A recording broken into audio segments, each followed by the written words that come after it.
Muy buenas noches, amigas y amigos de Primer Plano. Vamos a empezar nuestro programa de hoy pues con un tema un tanto golpeador porque se produce entre los partidos un pugilato, sobre todo entre el PAN y el PRD. El PAN, que está en el proceso de elegir a su sucesor dirigente, a su dirigente que sucederá al señor Nava, y que ha sacado 5 candidatos que aparentemente se estaban golpeando por debajo de la mesa y por encima de los medios de manera bastante notable, lo cual provocó pues una reunión de los 5 precandidatos o aspirantes inscritos en Los Pinos con el ciudadano presidente, el cual aparentemente, según los trascendidos, los conminó a no golpearse, a prometer que él no va a intervenir, lo cual es explicación no pedida, pero en fin, porque no tenía por qué haber dicho que no va a intervenir, es una cosa supuesta, ¿no? Pero en todo caso, y después de eso salieron los 5 y parece que los golpes siguen dándose. Es muy severa la crisis que está atravesando de liderazgo el PAN, porque hay muchos candidatos, hay muchos llamados, pero va a ser difícil la escogencia. En el PRD, bueno, está habiendo este golpe que es ya normal entre López Obrador, este golpeteo entre López Obrador y su movimiento y el PT encabezando como partido contra el PRD, y por otra parte Marcelo Ebrard ha empezado a tomar posiciones cada vez más sensatas, más hacia el centro, haciendo apoyo a las alianzas, es un virtual apoyo a los chuchos que han estado gestionando las alianzas entre PAN y PRD, y empezando a deslindarse las cosas al punto de que López Obrador ha vuelto a sacar la idea de que va a pedir licencia por 6 meses para apoyar a candidatos distintos de los que apoya esta coalición en caso de que se concrete la coalición PAN-PRD. Y por otro lado tenemos un contraste, mientras el PAN y el PRD se golpean hacia adentro, se disputan, se insultan, se dan patadas bajo de la mesa, el PRI parece que va viento en popa, con un candidato que parece empezar a unificar la sucesión, que será hasta marzo, pero el gobernador de Coahuila, Humberto Moreira, sí, me fui a Tamaulipas de repente, disculpen. El gobernador Moreira es el candidato que ha venido siendo ponderado y sobre todo que se ve como una ficha que va a apoyar a Peña Nieto con una cara joven que tiene también el prestigio de haber sido gobernador y que va marcando cómo con Peña Nieto va a haber pues un impulso que nadie está oponiéndose a él, sigue muy adelante en las encuestas de opinión en términos favorables, y ahora parece que en contraste con la disputa que se está haciendo en el PAN y en el PRD, en el PRI va a haber unificación, porque están todos unificados en función de recuperar Los Pinos en 2012. Pues yo veo algunas novedades, ¿no? Empiezo por el PRI. Yo creo que Camarón que se duerme, Emilio Gamboa que se duerme, se lo lleva la corriente. Emilio Gamboa, cuando se encarta para ser el líder del sector popular, ya estaba como en los viejos tiempos telegrafiando que él iba a ser el próximo dirigente del PRI, y resulta que algo ha cambiado en el revolucionario institucional. Resulta que Moreira entró como tren blindado y se ha llevado un montón de apoyos por un discurso rudo, entrón, muy confrontador con la presidencia de la República. Y bueno, veo que hay novedades, decía Peña Nieto, muy ufano, que tienen jinete y tienen caballería, que dijo, pesada, ¿no? Es decir, van muy confiados, y el PRI va reiterando en foros internos y externos que ellos siempre han sido un partido democrático y que lo que resulte en el 2012, si es que regresan efectivamente al poder, va a ser una consecuencia normal de una democracia en la cual se aprecia la gestión del revolucionario institucional. Eso dicen ellos.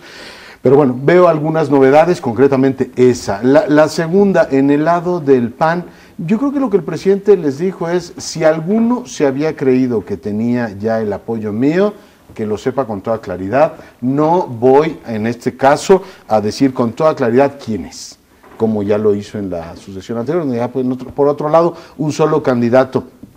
Es interesante ver cómo hay división geográfica, es decir, que los que están compitiendo por el Partido de Acción Nacional representan pues, los puntos geográficos donde el PAN tiene cierta fuerza. También veo una novedad positiva, es decir, en el último relevo de la dirigencia se criticó que era el candidato del presidente y con una cercanía enorme. Ahora, el que haya apertura, incluso con algún golpeteo normal de cualquier competencia, creo que es sano y es bueno para la Acción Nacional que eso ocurra. Y por el lado del PRD, pues estamos ante el escenario como de la última batalla por ver quién controla el PRD de cara al 2012. Finalmente lo del Estado de México y las alianzas no es más que la última batalla que López Obrador está dando por ganar finalmente el control absoluto del PRD. Apostó en el relevo de la dirigencia, apostó en las elecciones federales, las intermedias del 2009, a que los chuchos tuvieran un gran fracaso y que él pudiera controlar el cascarón o la estructura de lo que es hoy el PRD, y ahora la apuesta es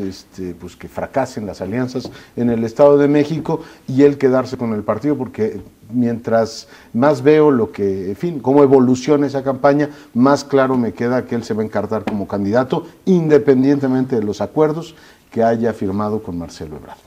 Yo también creo eso de López Obrador, que irá como candidato con el PRD o con una coalición de izquierda unida, o por el PT, a lo mejor también con Convergencia, pero difícilmente va a ceder esa plaza. Yo creo que de los tres partidos. Y precisamente a mí me parece que es entonces el PRD donde mayor conflictividad interna hay, lo cual no es novedad, pues se le ha pasado casi desde que nació en esa tesitura, aunque a veces con candidatos únicos.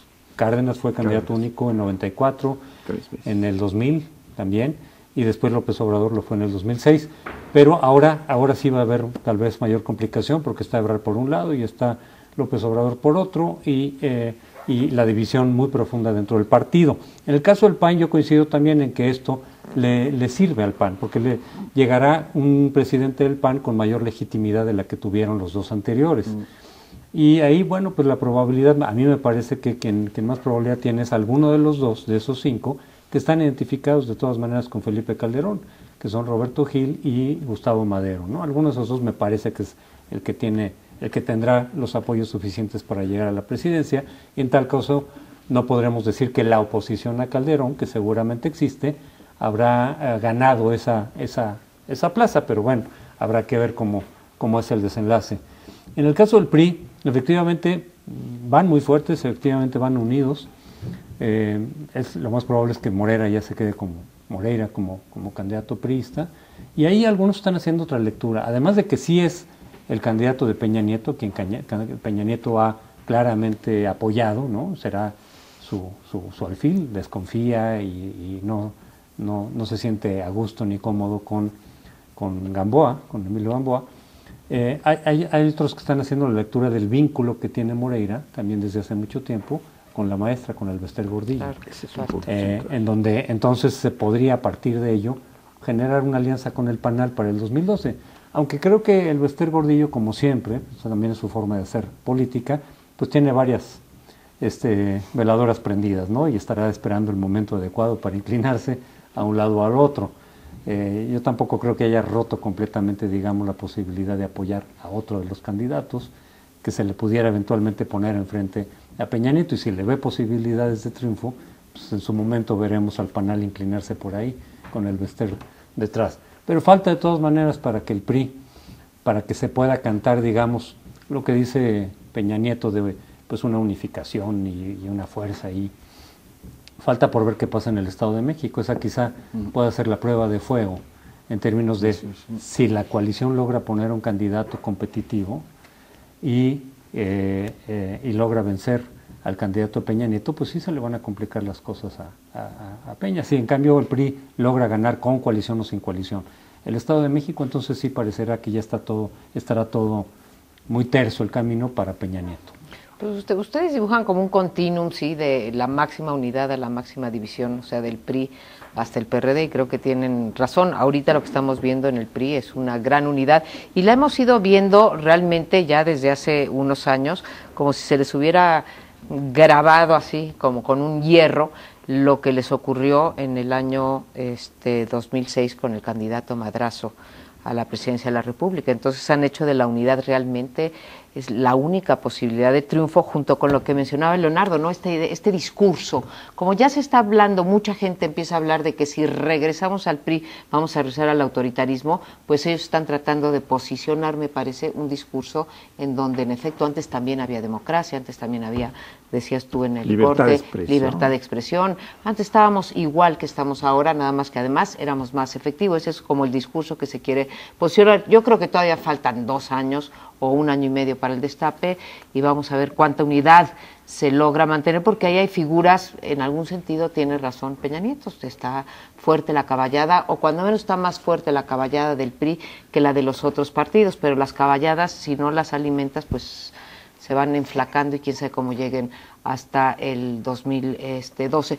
El movimiento más interesante, me parece, es el del PRD, en parte por malas razones y en parte por buenas. Las malas razones es que pienso que la posibilidad que tiene el PRD de llegar en el 2012 bien posicionado hacia la presidencia es que llegue con un PRD unificado, y si es posible con el PT y Convergencia juntos. Si no, sus posibilidades de triunfo realmente disminuyen sensiblemente. Pero por el otro lado digo por las buenas razones, porque me parece que a últimas fechas, de la misma manera que el PRI ha hecho de la unidad su propósito, su brújula, su guía de acción, el PRD de los chuchos, si quieren decir, el PRD de Marcelo Ebrard, yo creo que se ha estado tratando de posicionar en un punto de centro izquierda que ha dado resultado en la mayor parte de los países de América Latina, y que creo que es el único que podría penetrar de manera, digamos, triunfante en el electorado mexicano. Y me parece que trae entre ceja y oreja Marcelo Ebrard lograr esto. Obviamente se está apoyando en esa parte del partido que más cercano está a esa posición, y que creo que va ganando terreno entre el electorado y va ganando adeptos al interior del partido. Parece lo más interesante en términos del panorama partidario. Bien, yo creo que este tema del panorama partidario puede ser matizado con algunos elementos que no hemos mencionado hasta ahora. Leonardo decía que él ve bien el problema de la contienda interna del PAN, que ha abierto varios candidatos, etcétera. Parece que podría estar bien esta contienda, esta disputa, y sobre todo si es a base de argumentación, pero hubo un intento de descalificación específicamente de Roberto Gil. Como dicen que no tiene más de 2 años de ser miembro de pleno derecho, porque antes fue solo adherente, le están impugnando. El presidente del partido, Nava, todavía supérstite, dijo que él no va a definir esto, sino que si lo querían plantear, lo plantearan a nivel del Tribunal Electoral del Poder Judicial de la Federación. Pero creo que esto sí plantea una situación de descalificación muy fuerte, donde los otros 4 están tratando de descalificar a Roberto Gil.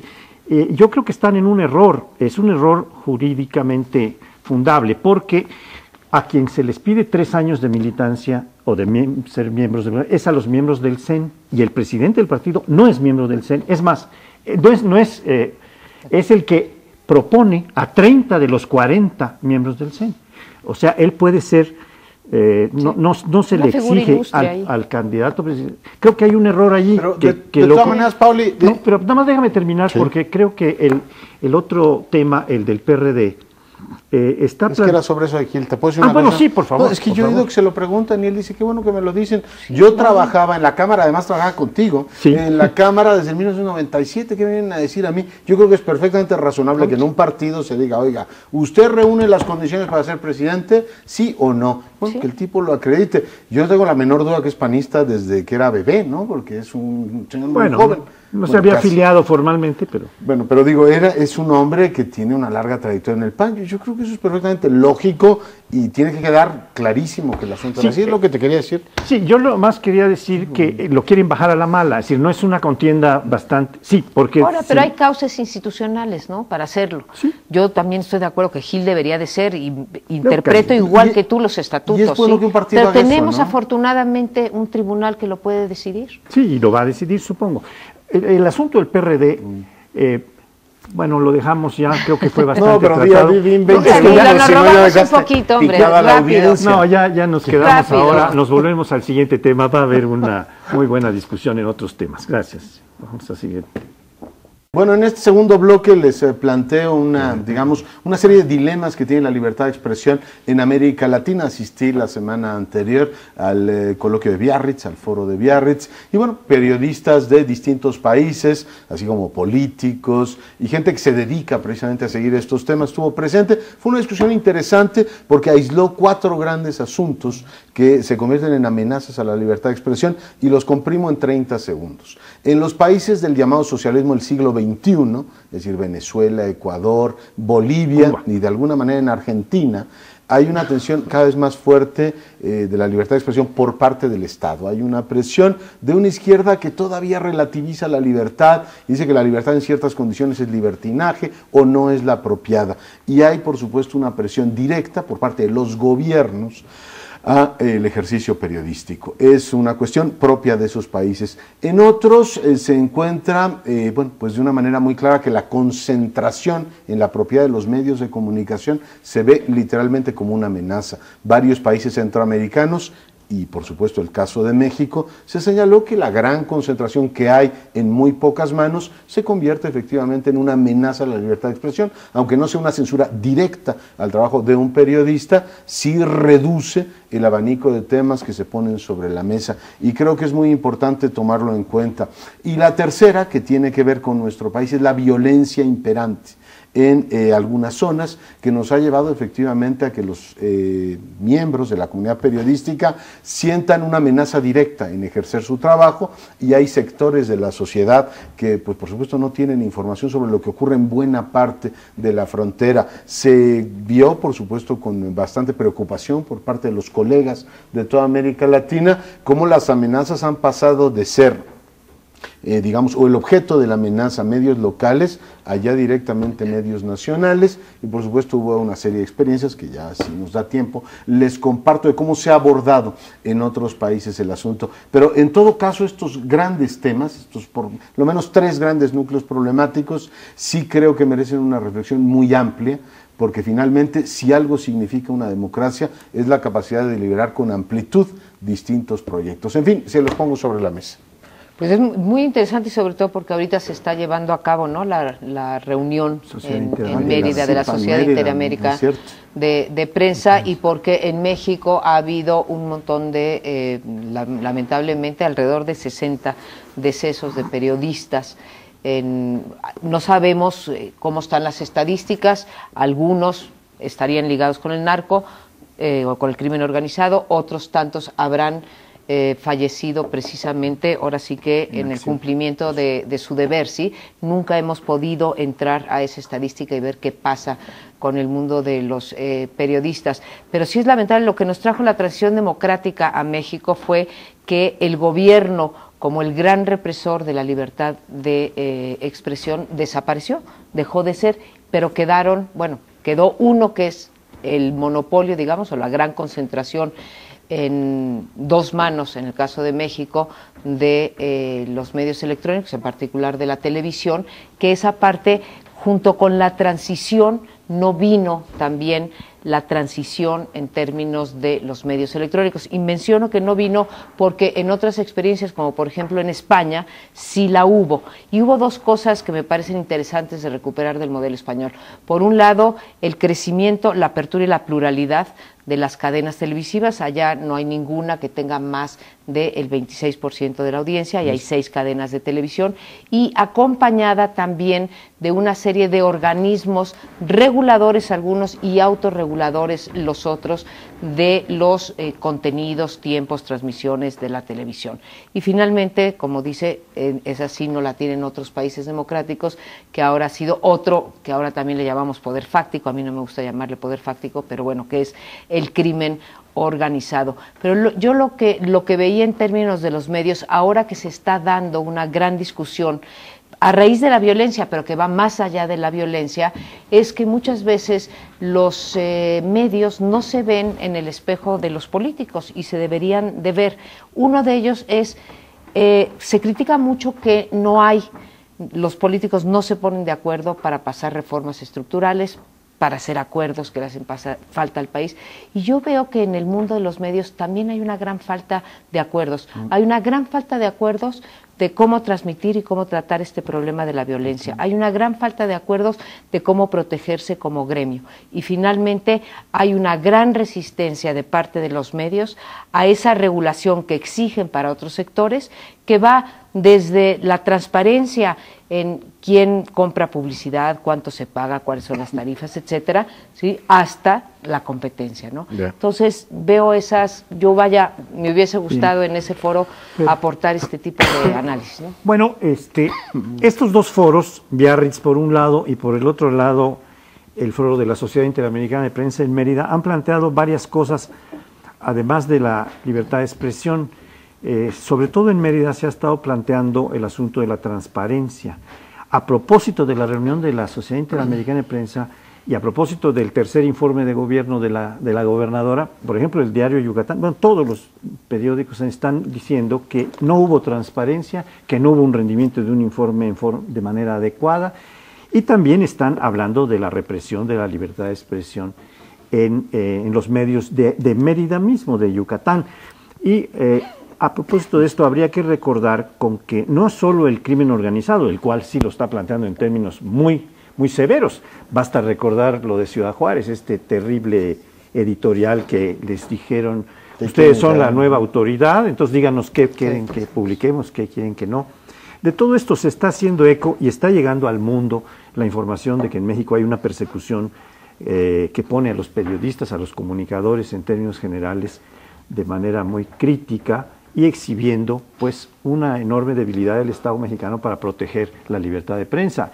A pesar de que en este Estado mexicano con muchos defectos sí se ha propiciado la libertad de prensa, se ha dejado una libertad de prensa que no existía en las épocas del priismo. Esto sí habría que constatarlo, aunque ahora están empeñados en decir que siempre ha habido democracia y libertad en México, etcétera, y esto es totalmente falso. No había controles, había el control del papel, de la pizza, de la propaganda y de la publicidad, etcétera.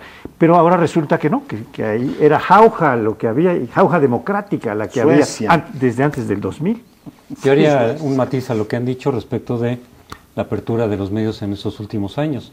Es cierto, ¿no? Efectivamente el gobierno federal dejó de ser el gran censor, como si había censura desde luego, a través de la Secretaría de Gobernación, en fin, hay muchísimos casos. Es cierto también que se fue abriendo poco a poco, es decir, que este proceso de liberalización política, de apertura limitada, que es una de las características del régimen priista, incluía la apertura gradual, a veces con retrocesos importantes, ¿no? En materia de libertad de expresión, pero es cierto también que a partir de la alternancia esta se ha abierto todavía más. Pero el matiz es en los estados. Claro. En los estados no solamente es el narcotráfico el que está reprimiendo o el que está limitando la libertad de expresión, amenazándola directamente, en fin, amedrentando a los periodistas, desapareciéndolos, siguen siendo los gobiernos locales. En muchos casos los periodistas de los medios locales se siguen quejando de que hay mucho control, de que hay compra desde luego, pero también amenazas y también censura en el caso de quienes adoptan posiciones más críticas. Entonces, lo que se ha ganado a nivel de los medios capitalinos, les llamamos nacionales, en realidad son capitalinos, no se ha ganado en todos los estados, en unos más que en otros desde luego, pero todavía hay mucho de eso del antiguo régimen en los estados que obstruye y obstaculiza la libertad de expresión. Y desde luego, retomando lo que dice Amparo y estando de acuerdo con ella, pues a nivel nacional, la gran reforma de los medios que hace falta es la descentralización.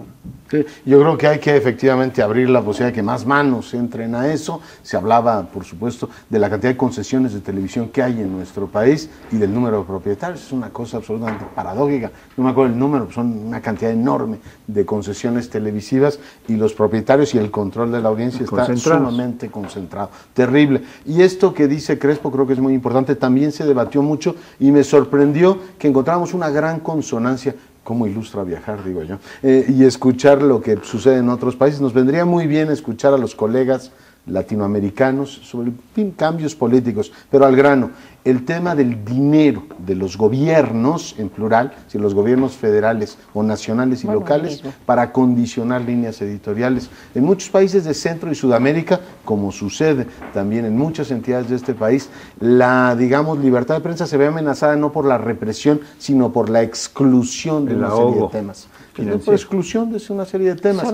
Hay tal dependencia financiera de los medios, de los presupuestos gubernamentales, que te llegan a decir, yo no le voy a reprimir lo que usted quiera decir, doctora, completamente tranquila, nada más no hable de mí, y mucho menos hable mal de mí. Con esto los gobiernos locales consiguen que una buena parte de lo que es la información propia de la entidad sea una información que le resulta absolutamente inocua. ¿Cuándo ve uno un titular en los medios, incluso en los nacionales, que responsabilice a un gobernador de la situación de inseguridad que priva en su entidad?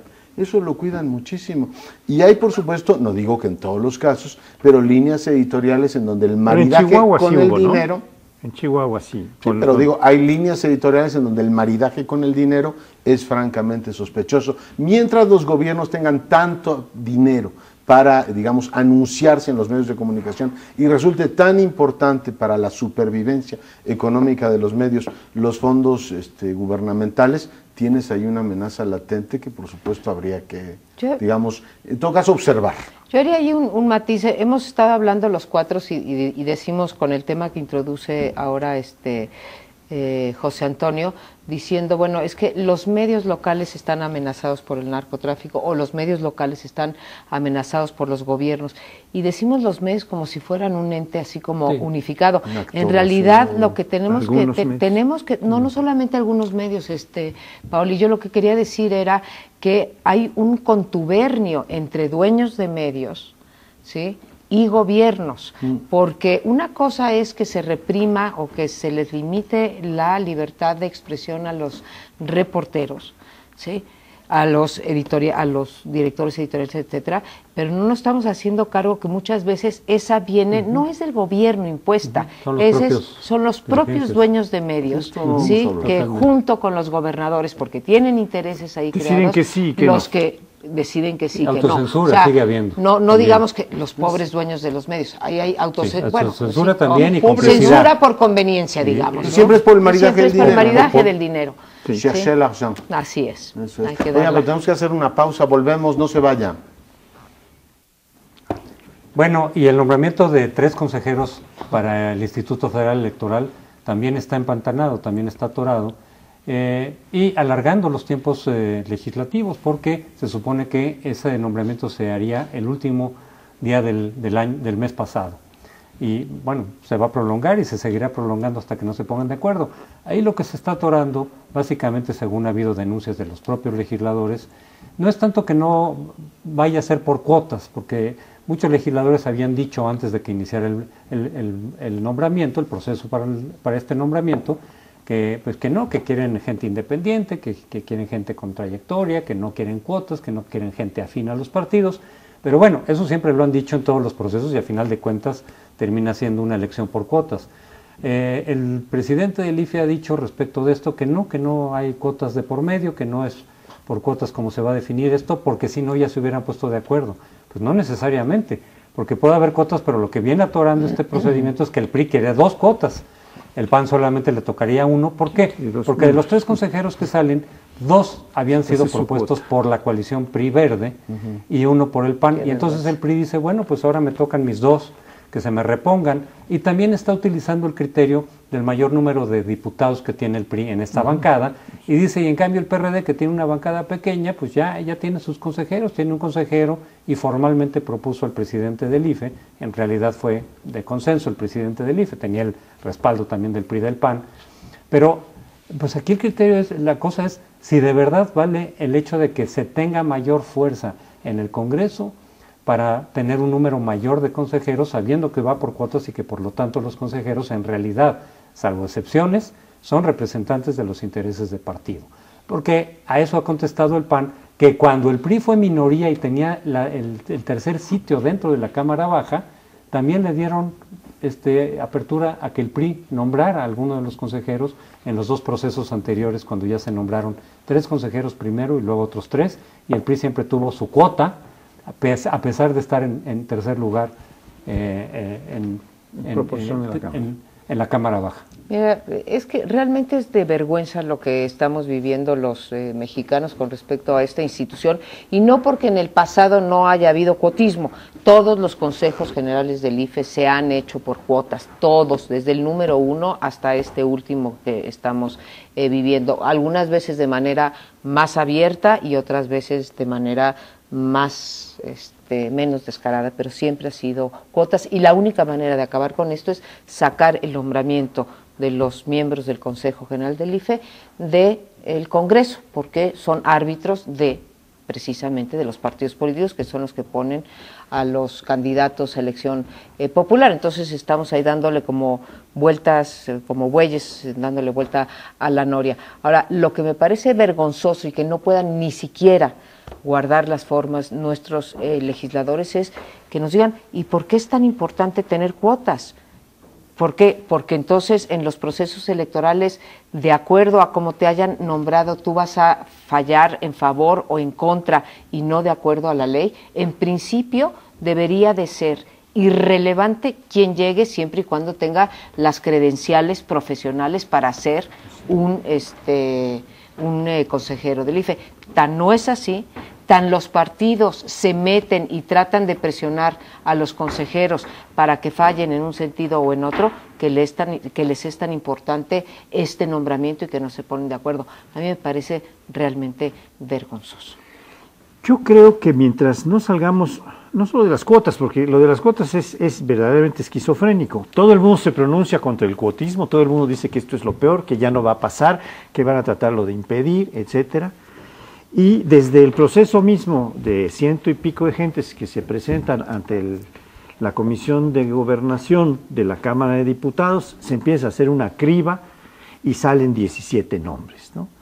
Y ahí ya venían las cuotas. La mayor parte de los propuestos son propuestos por el PRI. Una segunda parte venía por el PAN. Y una pequeña cuota, que están todos identificados, la prensa los identifica, fulano, sutano y mengano, son propuestos por el PRI, perengano por el PAN y por el PRD, ¿verdad? O sea, por un lado se argumenta contra las cuotas, pero por otro lado queda como algo muy natural. Yo creo que hay otra perspectiva para ver este asunto, que es, los partidos están viendo realmente al IFE como un espacio que hay que conquistar, como un territorio que hay que conquistar.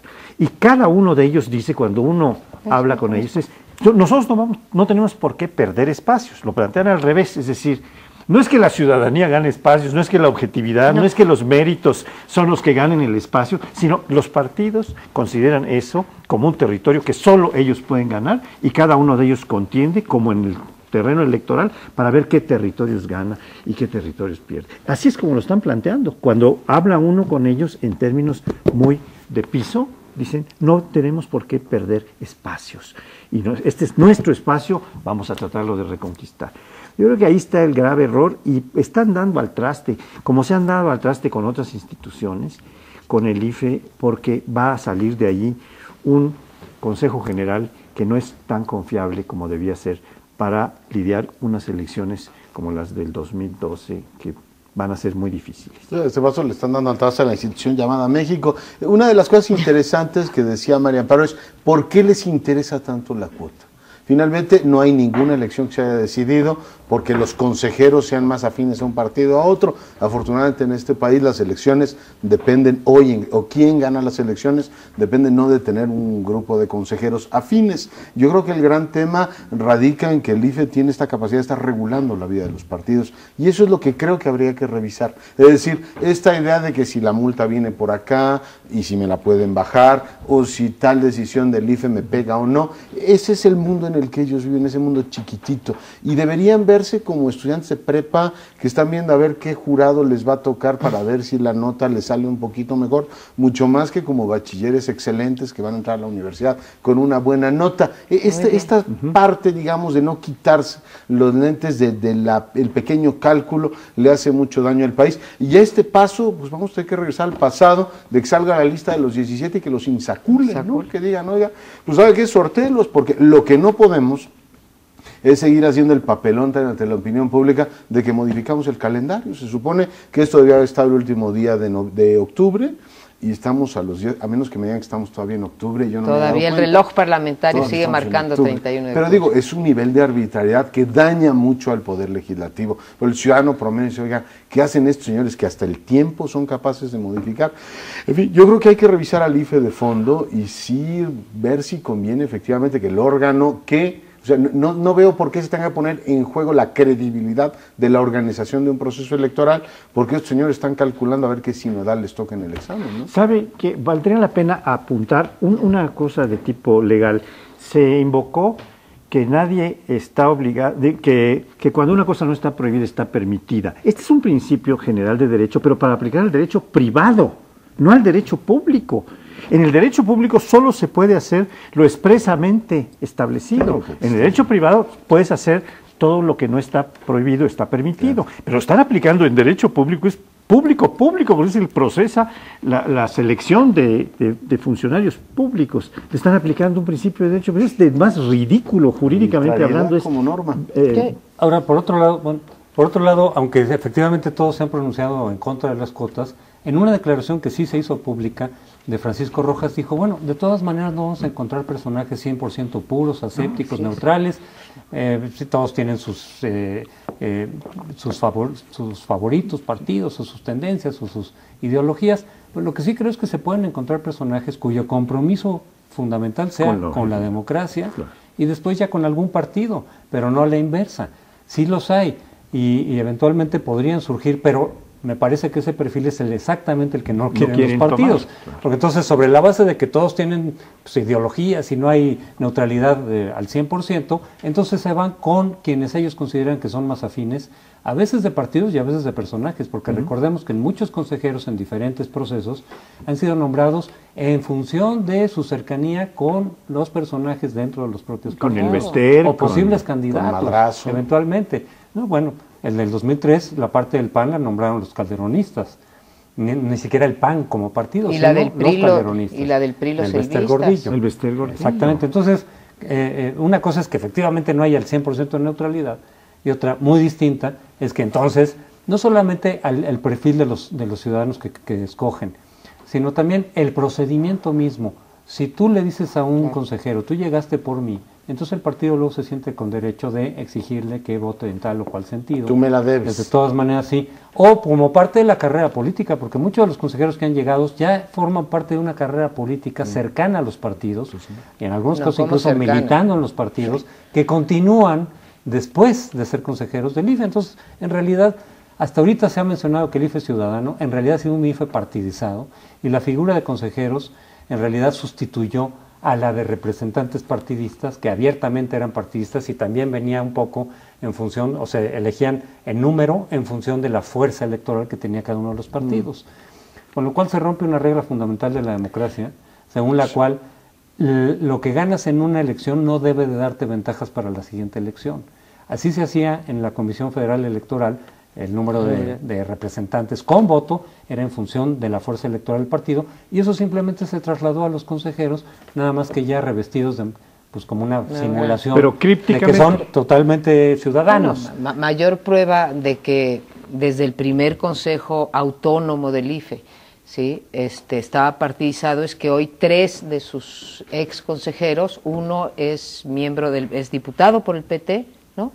Jaime Cárdenas. Y 2 son actualmente secretarios de Estado, Juan Molina, por el PAN, y digamos, y afiliados, y Alonso Lujambio, ¿no? Ahí está la grandísima prueba de que jamás ha estado despartizado. Entonces nos quedan 2 vías, creo yo. Una es lo que tú decías, insacular de una lista, que además no la tendrían que proponer los diputados, una lista que propusieran dentro de los gremios profesionales, etcétera, y de ahí se insacula abiertamente, sí, frente a un interventor de la Secretaría de Gobernación, un interventor ciudadano. De entre los que reúnan los requisitos y se insacula y que se apareje, es una posibilidad. Y la otra, por la que también deberíamos explorar, es quitarles a los consejeros todas esas funciones que pueden inclinar la balanza electoral para un partido o para el otro. Pero digo, ya dejemos de cargarnos las instituciones poquitas que hemos creado clase mundial y ya no las echamos. Pero por ahora se nos ha terminado el tiempo, regresamos al último bloque. Último bloque y otro tema pues que también va a dar mucho de qué hablar, se trata del presupuesto. Hay que reconocer que la ley de ingresos fue aprobada en tiempo y forma y creo que sin mover el reloj parlamentario, Leonardo, y ahora tenemos unos poquitos días hasta el día 15 de noviembre. Sin detener. Sí, sin detener el reloj, y tenemos unos pocos días antes de que se apruebe el presupuesto, y sabemos que este fin de semana han estado trabajando los diputados y han estado sobre todo cabildeando los gobernadores.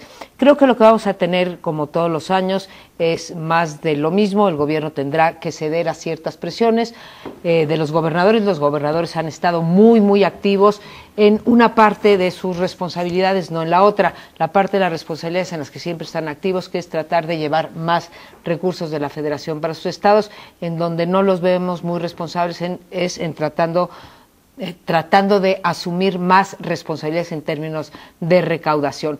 Pero yo quiero poner sobre la mesa un punto que está atorando la discusión del presupuesto y que curiosamente es el mismo que la atoró el año pasado ante una iniciativa del Poder Ejecutivo Federal para meter ciertos controles dentro del gasto del dinero que se va a los estados, tanto en participaciones como en aportaciones. Y esto es, desde el año pasado se planteó que el dinero que va a los estados o parte del dinero estuviera sujeto a algunos controles como transparencia. Todos sabemos el desbalance de transparencia, se exige mucho al Ejecutivo Federal, pero no se exige lo mismo en términos de transparencia, de rendición de cuentas de gasto a los estados. Y la otra, o una de las otras, es el dinero. Hay una bolsa para repartir extra a los estados que le llamamos paripasu, es decir, por cada peso que pone el Estado, la Federación te pone otro peso, y lo que quiso poner el gobierno federal el año pasado y lo está tratando de volver a poner es, sí, les damos ese dinero, pero una vez que ustedes demuestren que pusieron el peso para esa construcción, para ese pozo, para ese lo que fuese, ¿no? Bueno, pues aquí está atorado, aunque ustedes no lo crean, el presupuesto, y los gobernadores o los diputados que representan a sus gobernadores más que a los ciudadanos de sus estados no están dispuestos una vez más a ceder. No hay que olvidar que en esta ocasión el PRI tiene la mayoría junto con el Verde y que entonces el presupuesto que pase será responsabilidad en buena medida de este partido en alianza con el Verde. Yo creo que lo que muestra esta discusión del presupuesto, este empantanamiento también por lo que se ha echado para atrás, es cómo está distribuido actualmente el poder en México. Se ha hablado con claridad, incluso teóricamente se ha dicho que el presidente pasa de ser un hiperpresidente o con hiperpoderes a un hipopresidente, o sea, desdentado, débil, que no puede tomar decisiones porque está frenado por diversas cosas, entre otras por la ley, la transparencia, etcétera, porque antes tuvo todo el poder. Pero lo que está mostrando claramente es que hay un hipergobernadurismo, que algunos dicen que es hipercaciquismo, que prevalece sobre el presidencialismo, y de esto se está hablando poco, no suficientemente, entre otras cosas por un tema que tocamos en el pasado, porque no hay la suficiente transparencia en los estados para denunciar cómo los gobernadores tienen un hiperpoder. Están manejando sus congresos, están manejando sus organismos de transparencia, están manejando sus poderes judiciales, están manejando sus policías, sus auditorías superiores. Sus auditorías, bueno, en fin. Y esto es algo que hay que poner de manifiesto, porque esta distribución tan inequitativa que está balcanizando al país, que lo está subdividiendo en cacicazgos grandes, es un regreso notable en el que estamos. Y también una captura brutal de la renta. Cuando ve uno la magnitud de lo que es el presupuesto federal, estamos ante un Estado rico con una sociedad tremendamente pobre. O sea, estamos hablando de más de 3 billones, 20 y tantos % del PIB de este país es el presupuesto federal. Y cuando te dicen, oiga, de ese presupuesto, el margen de maniobra para reasignar, creo que es una miseria, no me acuerdo de la cifra, pero es una auténtica miseria. Tú tienes ya un montón de sectores que se han dedicado a capturar renta y que no hay manera de quitarlos, desde a los que nos subvencionan la gasolina y que nos hemos convertido en un gran lobby, además ideológicamente muy poderoso, hasta los de Procampo, hasta lo que se gasta en educación. Estas cifras, por ejemplo, de profesores comisionados, en cualquier otro país serían motivo de escándalo. Decir, oiga, estamos gastando tantos miles de millones de pesos en educación para tener resultados tan pobres. En fin, yo la reflexión que haría es, de cara al ciudadano, decir, oiga, no es poco dinero el que maneja el gobierno. Tenemos un hipopresidente, pero que maneja muchísimo dinero y tiene un montón de facultades reglamentarias, como para que dentro de su ámbito de acción hiciera muchísimas más cosas, y tenemos un país absolutamente empobrecido. Yo me pregunto y se los pongo sobre la mesa, con 3 billones, no sé cuántos, el pico es altísimo, es el 20 y tantos % del PIB, no da para que tengamos un país medianamente decoroso. Con tenemos 3 un país, millones de millones, para no confundirse con billones, ¿no? Son en billones en castellano, español. porque en inglés. Sí, billones, no billions, billones. Yo digo que deberíamos tener un país en donde por lo menos tuviésemos banquetas, carreteras, todo lo demás. Es decir, hay un empobrecimiento general de un país que por otra parte tiene presupuestos de ese tamaño, y eso simple y llanamente es intolerable. Y se explica no solo por lo que ustedes decían de los gobernadores, que lo suscribo completito, sino también por la captura de renta descarada de un montón de sectores que ya dicen, eso es mío, o sea, una rebanada del pastel que es la mitad, una cuarta parte, viene para acá, el resto repártalo como las cuotas del IFE. Sí, de alguna manera sí, son como cuotas presupuestales ahora. Esta cuota es el 25% del PIB. Pero parte de esto de la fuerza de los gobernadores, que desde luego se debe básicamente a la alternancia, es decir, con la alternancia y por lo tanto la democratización del sistema político a nivel nacional, pues se calculaba, se esperaba, por lo menos teóricamente, que entonces resurgiría el federalismo, que en realidad quedó congelado durante el régimen del PRI. Los gobiernos del PRI pues, en realidad se fueron centralizando en la figura del presidente, y los gobiernos quedaban subordinados. En la práctica era un federalismo pues de nombre, ¿no? Entonces, bueno, revivir el federalismo. Y entonces, antes de que estos mecanismos de contrapesos que sí se han dado a nivel nacional, y que eso sea traducido precisamente en un debilitamiento del hiperpresidencialismo que había, pues se van los gobernadores donde no hay lo mismo, ni siquiera en donde ha habido alternancia. Porque en algunos estados en donde primero hubo alternancia, antes de la alternancia a nivel federal, pues tampoco se dieron esos contrapesos que debe de prevalecer para que entonces sí pudiéramos hablar de un federalismo pleno, un federalismo en coincidencia con la democracia, ¿no? Compatible con la democracia, porque lo que tenemos es un federalismo, si se le puede llamar así, que más bien permite resurgir los autoritarismos a nivel estatal, que por lo tanto no es compatible con un régimen democrático dentro de los estados. Por final de cuentas, todos los ciudadanos vivimos en alguna de las 32 entidades. Entonces, lo que se gana a nivel de democracia y de distribución de poder en el plano federal o nacional, pues no lo hay en los estados, en diferente proporción, por supuesto. Pero el hecho de que se haya decidido, para fortalecer el federalismo, dar mayores proporción del presupuesto a los gobernadores, sin los contrapesos, sin la necesidad de la transparencia, etcétera, pues entonces ha fortalecido que parece más un régimen feudal que uno federal, ¿no? Además, está claro. A ver, Leonardo, tú decías que no, tampoco podemos hablar de un hipopresidencialismo, porque el presidente tiene un montonal de dinero para gastar.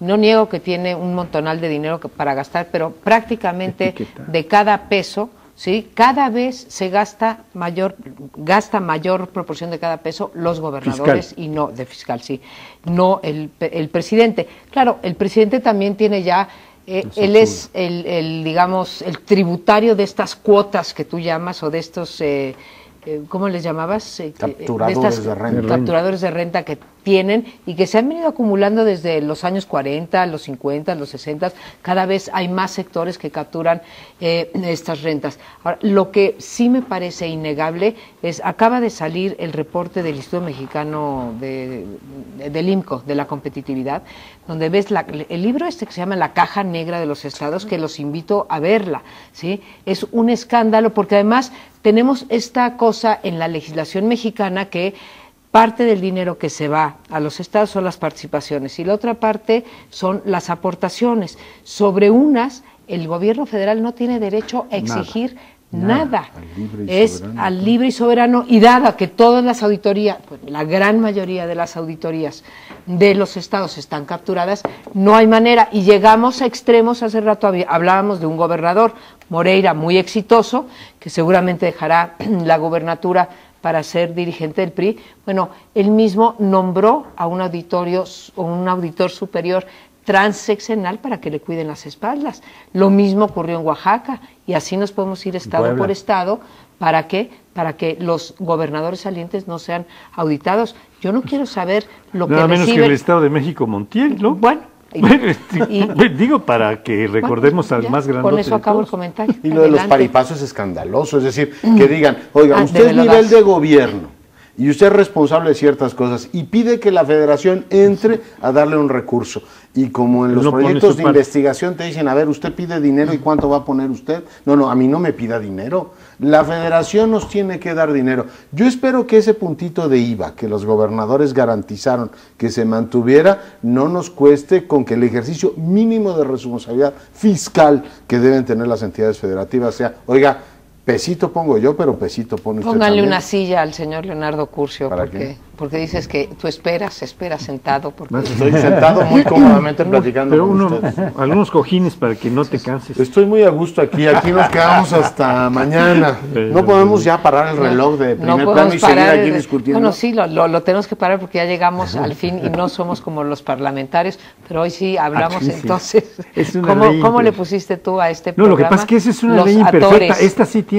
Si nos pasamos, nos cortan, nos sacan del aire. El máster nos conoce. Muy Más bien. vale que nos vayamos. Nos vemos el próximo lunes en el mismo horario aquí en Primer Plano. Quédese con nosotros. O sea, no quieren que haya ni par y paso.